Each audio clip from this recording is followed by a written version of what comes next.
Redmi 8A এই মোবাইলটার problem, মোবাইলটা হাত থেকে পড়ার পর মোবাইলের স্ক্রিনে কোনো আলো আসে না। তার জন্য দেখেন আমি যে প্রথমে আপনার বোর্ডের উপরে যে প্লাস্টিকের কাভারটা ছিল এটা আমি খুলে নিলাম।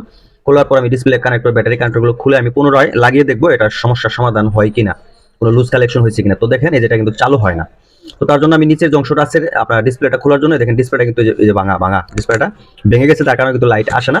এখন আমি এটাকে খুলে নেবো, খুলে নতুন একটা এলসিডি লাগিয়ে আমি চেক দেবো আসলে মোবাইলটাতে কোনো প্রবলেম হয়েছে না শুধু ডিসপ্লেটা। তো দেখেন এই যে রেবনটা খোলার পর এই যে ডিসপ্লেটা একদম খুলে নিলাম, দেখেন এই যে একদম ভেঙে গেছে, এটা দেখেন এর মধ্যে ফেটে গেছে কিন্তু তার কারণে গ্রাফিক্স আসতেছে না। তো দেখেন এই যে আমি এটা ফুল সেটআপটা সরিয়ে নিব, নেওয়ার পর আমি নতুন আরেকটা এলসিডি লাগিয়ে দেখবো। তার আগে আমি আপনাদেরকে আবারও এই এলসিডিটাই লাগিয়ে দেখাচ্ছি। দেখেন এটা লাগালাম, লাগানোর পরে যে আবারও পাওয়ার দিলাম, এলসিডিতে কোনো রকম কোনো গ্রাফিক্স আলো কোনোটাই কিন্তু নাই। এখন আমি আপনাদেরকে নতুন একটা এলসিডি লাগিয়ে দেখাবো। দেখেন এটা চেঞ্জ করে ফেলবো। তো ক্রাউনের একটা এলসিডি নিলাম নতুন, নেওয়ার পর এটা দিয়ে পাওয়ার দিলাম, দেখেন এই যে রেডমি লেখাটা কিন্তু আসছে, গ্রাফিক্স কিন্তু চলে আসছে। তো মূলত প্রবলেমটি ছিল এই মোবাইলের এলসিডিটা।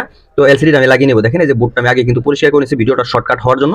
এটা আঠাটা লাগানোর পর অবশ্যই 30 সেকেন্ড অপেক্ষা করে তারপর এলসিডি গুলো ফিটিং করবেন, সেই ক্ষেত্রে আপনার এলসিডিটা টিকসই হয়, লং লাস্টিং ইউজ করা যায়। তো দেখেন এই যে এলসিডিটা ওকে।